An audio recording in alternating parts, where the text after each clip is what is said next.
Sir, വിഴിഞ്ഞം കൊല്ലം പുനലൂർ വികസന ത്രികോണം ലോകത്തെ പ്രധാന ട്രാൻസ്ഷിപ്മെൻറ്റ് ഹബ് തുറമുഖങ്ങളായ സിംഗപ്പൂർ, റോട്ടർഡാം, ദുബായ് എന്നിവയുടെ മാതൃകയിൽ വിഴിഞ്ഞത്തെ ഒരു ട്രാൻസ്ഷിപ്മെൻറ്റ് കേന്ദ്രത്തിനപ്പുറം ബൃഹത്തായ കയറ്റുമതി ഇറക്കുമതി തുറമുഖമായി മാറ്റുക എന്നുള്ളതാണ് നമ്മുടെ ആത്യന്തിക ലക്ഷ്യം.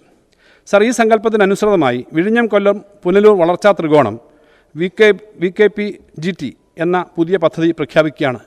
NH 66, പുതിയ ഗ്രീൻഫീൽഡ് NH 744, നിലവിലുള്ള കൊല്ലം കൊട്ടാരക്കര ചെങ്കോട്ട NH 744, MC റോഡ്, മലയോര തീരദേശ ഹൈവേകൾ, തിരുവനന്തപുരം കൊല്ലം റെയിൽപാത, കൊല്ലം ചെങ്കോട്ട റെയിൽപാത എന്നിങ്ങനെ നമ്മുടെ പ്രധാന ഗതാഗത ഇടനാഴികൾക്ക് ശക്തിപ്പെടുത്തുന്നതിന് ഈ പദ്ധതി കാരണമാവും.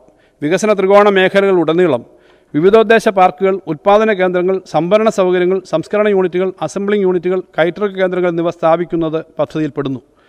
ഇടനാഴിക്ക് സമീപസ്ഥങ്ങളായ പ്രദേശങ്ങളെ തിരഞ്ഞെടുത്ത് പൊതു സ്വകാര്യ SPV മാർഗ്ഗങ്ങളിലൂടെ വികസിപ്പിക്കും. പദ്ധതി നിർവഹണം ഉറപ്പാക്കുന്നതിനായി ഒരു SPV രൂപീകരിച്ച് ഭൂവികസന നിക്ഷേപങ്ങളും ശക്തിപ്പെടുത്തും. നേരിട്ടുള്ള ഭൂമി വാങ്ങലിനായി 1000 കോടി രൂപ കിഫ്ബി വഴി വിനിയോഗിക്കും.